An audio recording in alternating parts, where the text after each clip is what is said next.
the late 16th century, a new kid on the block was emerging as a European power.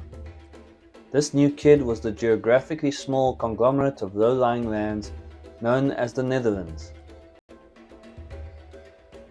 The Dutch challenged Portuguese domination of the Indian Ocean trade when they began trading in spices, calico and silks in the east, and gold, copper, ivory and slaves in Africa. In the 17th and early 18th centuries, the Netherlands became the wealthiest European trading nation until Britain challenged them in the 18th and 19th centuries. How's it? My name is Dr. Jacob Seidnout. As always, this is Stashy, and you're watching The Historian Stash.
The Dutch East India Company, or the Verenigde Oost-Indische Compagnie, or the VOC, was established in 1602 to conduct Dutch trade with the East Indies.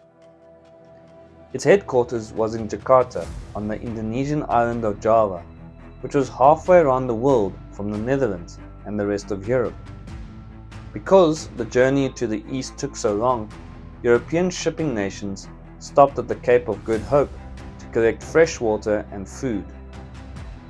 The indigenous people of the Cape, collectively known as Khoi or Khu, traded sheep, cattle, ivory, ostrich feathers and shells for beads, metal objects, tobacco and alcohol with the crews. Unlike the Portuguese, the Dutch wisely opted not to trade guns because they were afraid that the Khoi would use the guns against them. The VOC was virtually a government unto its own, with governing powers that included the ability to wage war, imprison and execute convicts, negotiate treaties, make its own coins, and establish colonies. Also, because it traded across multiple colonies and countries from both the East and the West, the VOC is sometimes considered to have been the world's first multinational corporation. In 1651, the VOC decided to establish a permanent refreshment station at the Cape. Jan van Riebeck was appointed commander of the station. He arrived in Table Bay on the 6th of April 1652 with two ships, the Goede Hoop and the Dromedaris. A third ship, the Reiger, arrived on the 7th of April. Old Jan was responsible for building a fort for their protection and a hospital for sick sailors. VOC employees planted vegetables and obtained meat from the Khoi so that they could supply the ships as they anchored at Table Bay. French and English ships were also allowed to stop at the Cape, but they were charged exorbitantly high prices. As the Dutch settlement grew, the Khoi increasingly lost land and cattle. This, unsurprisingly, led to war. The first war, known as the Khoi-Khoi-Dutch War, erupted in 1659 when a group of Khoi led by Doman was angered by the Dutch colonists' seizure of prime grazing land. So they responded by seizing some of the VOC's draft oxen. The Khoi hoped the colonists would stop or at least tone down their farming activities and thus free up grazing land for the various Khoi groups to use as well. But instead, the VOC organized an armed militia and sent them to recover the cattle. Numerous skirmishes took place, with no side getting a real upper hand. The war ended in 1660 with no clear victor. So tensions remained, and soon conflict was brewing once more, this time with the powerful Hoarchokwa chief Honama, who refused to trade with the VOC. The VOC then used rival Khoi clans to raid the Hoarchokwa herds between 1673 and 1677. This is known as the Second Khoi-Khoi-Dutch War. The Hoarchokwa were defeated and lost all their cattle and sheep to the Dutch and their Khoi allies. Dutch farmers, known as Boers, then settled on their land. Wheat and grapes for wine were grown in this area for the settlement and for export to the passing ships. Slaves from Madagascar, Mozambique, and Indonesia were sold to the Dutch, who immediately put them to work. As the settlement grew, some of the Boers became hunters and cattle farmers in the interior of the Cape. They were known as trekboers because of their nomadic nature. They lived in ox wagons and were always on the move. They were granted large pieces of land each and allowed their cattle to graze on the land until it was overgrazed, and then they would move on. During the 1680s and 1690s, a steady stream of refugees known as Huguenots were encouraged by the VOC to settle at the Cape. The Huguenots were French Protestants who followed the teachings of theologian John Calvin. They were persecuted by the French Catholic government during a violent period, and so were forced to flee Europe, resettling in America as well as the Cape. The new arrivals settled in the fertile valleys of Paarl, Stellenbosch, and Franschhoek. Wheat and grapes for wine were grown in this area as well, for the settlement as well as for export to the passing ships.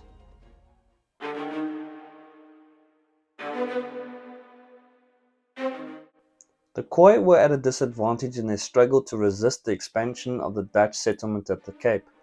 They had no guns or horses, and were nearly wiped out by a series of smallpox epidemics that swept through the Cape starting in 1713. Like the Aztecs in Mexico, they had no immunity against European diseases, and they died in their thousands. The Khoi found different ways to resist Dutch expansion. At first, they resisted by attacking and raiding Dutch farms. In reaction, the trekboers formed themselves into military groups called commandos and raided the Khoi in order to get back their cattle. As a result, hundreds of Khoi were killed. As soon as the commandos returned to their farms, the Khoi attacked again, setting in motion a continuous cycle of attack and counterattack. In the end, the Khoi had two options. Either they could move into more remote and drier regions of the expanding colony, or they could become servants of the Boers, acting as trackers, herdsmen, and shepherds. Some even joined the commandos and attacked other Khoi groups. Now, interestingly, according to the colonial law of the Cape, the Boers were not allowed to enslave indigenous people. So these Khoi servants remained free citizens. However, they were seldom paid wages. Instead, they were usually paid in food, clothing, housing, brandy, and tobacco. The Khoi servants were sometimes allowed to keep cattle, but they lost their independence and with that much of their culture and language. In the Eastern Cape, many Khoi were absorbed into Xhosa society.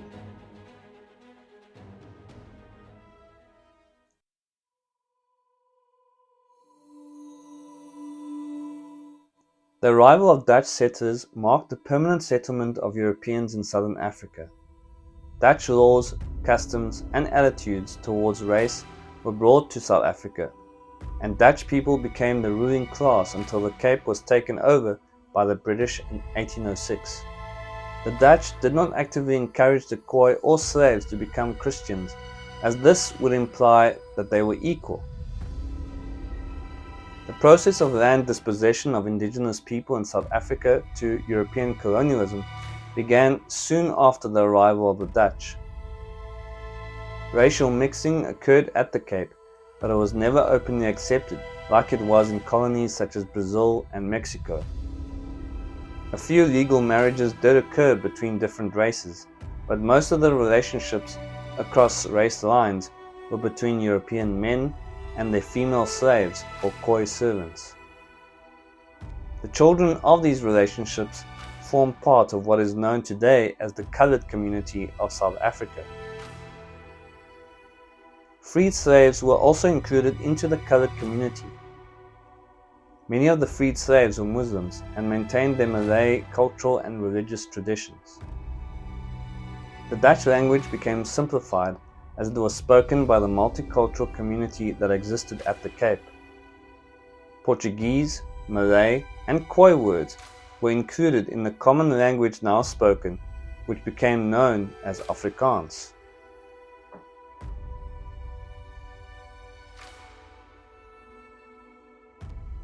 Slavery affected the economy of the Cape, and its influence also lasted long after the abolition of slavery in 1834.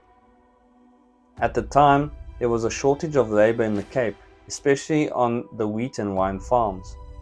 But the VOC didn't want to spend its money on wages that European laborers demanded, nor could the VOC use the Khoi people as slaves. The Khoi traded with the Dutch, providing cattle for fresh meat.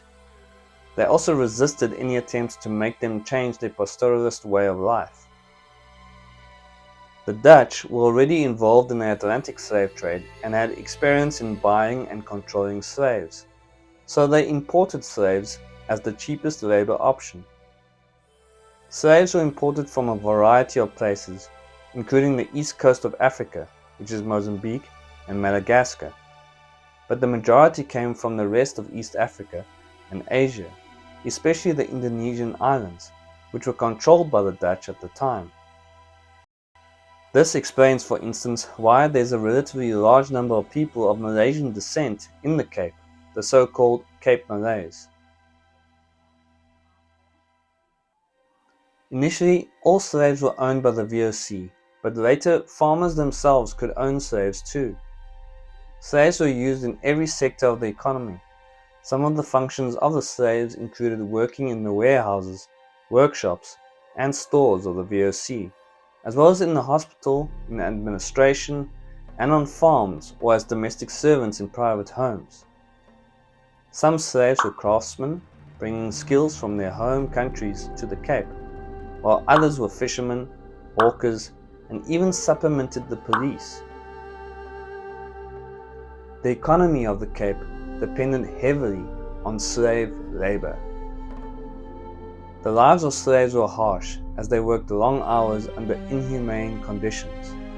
They were often denied sufficient healthy food and lived in overcrowded and dirty conditions. Slaves had no freedom at all.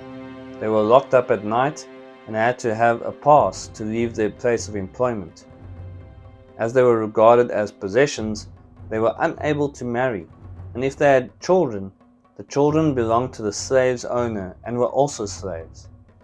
They also had little chance of education. While there were many laws inhibiting and regulating the movements of slaves, there were also laws to protect them. For example, female slaves couldn't be beaten. In theory, slave owners would be punished for treating their slaves badly. These punishments ranged from paying a fine to even imprisonment. But these laws were often ignored.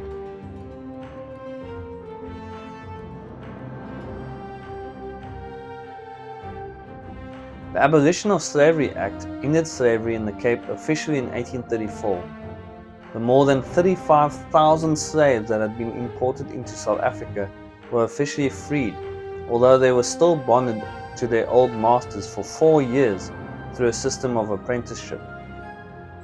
The abolition of slavery and the emancipation of slaves caused a lot of resentment and opposition from the Cape colonials towards the anti-slavery lobby led by the London Missionary Society, or the LMS.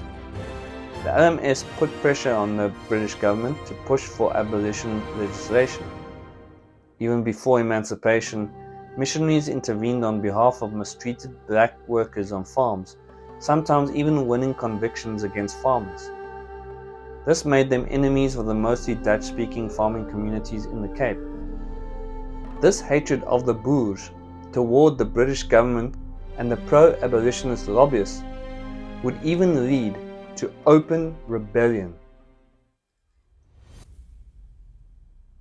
The Slagtersnek Rebellion of 1815 started when a farmer from the Eastern Cape, Frederik Besaidnout, yes, he is in fact related to me, was summoned to appear before court after repeated allegations of mistreating one of his Khoi labourers.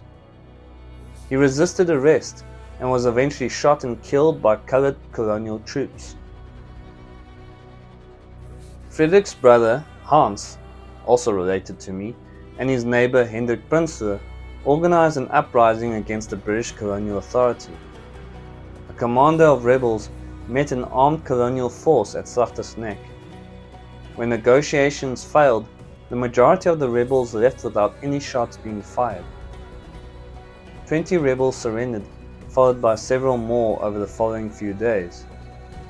However, some of the leaders, including Hans, refused to turn themselves over to the authorities. A few days later, they were attacked by colonial troops. Everybody surrendered, except for Hans, and like his brother, Hans died while resisting arrest.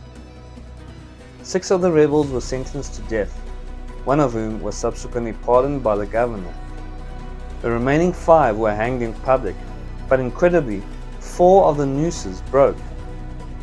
The surviving rebels, together with many spectators, pleaded for their lives, but the executioner was ordered to hang them again until all of them were dead.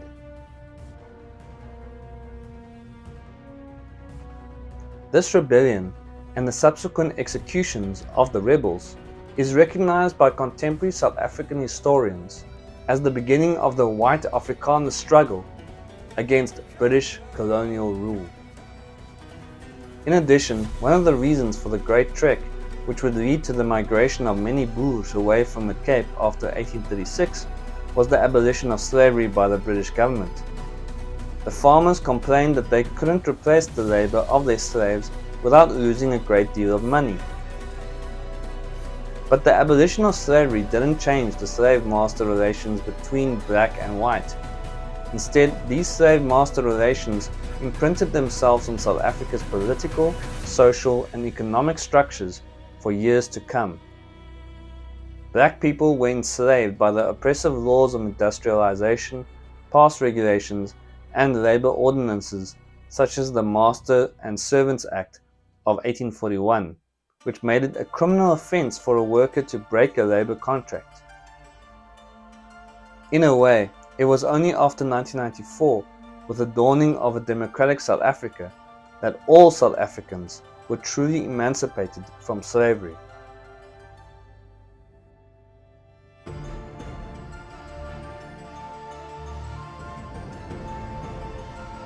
The Dutch presence in the Cape was marked by a delicate interplay of conquest and coexistence. Their legacy is one of resilience and conflict, shaping the contours of a country that remains deeply influenced by their footprint. From the windswept shores of the Cape to the vast expanses of the interior, Dutch settlers carved out a new home in a land both bountiful and unforgiving. Their struggles and triumphs laid the foundation for a society defined by diversity and resilience, but also inequality and subjugation. Indigenous peoples of the Cape bore the brunt of displacement, dispossession, and exploitation. As South Africans, we are reminded that the legacy of Dutch colonialism lives on in the fabric of Southern Africa. It's a story of resilience and resistance, of adaptation and transformation that continues to shape the destiny of this country and its people. That's it for now. If you liked this episode, please like, share and subscribe to the Historian Stash, and you'll be rewarded with more lekker content. Until next time, from Stashy and myself, stay stashy.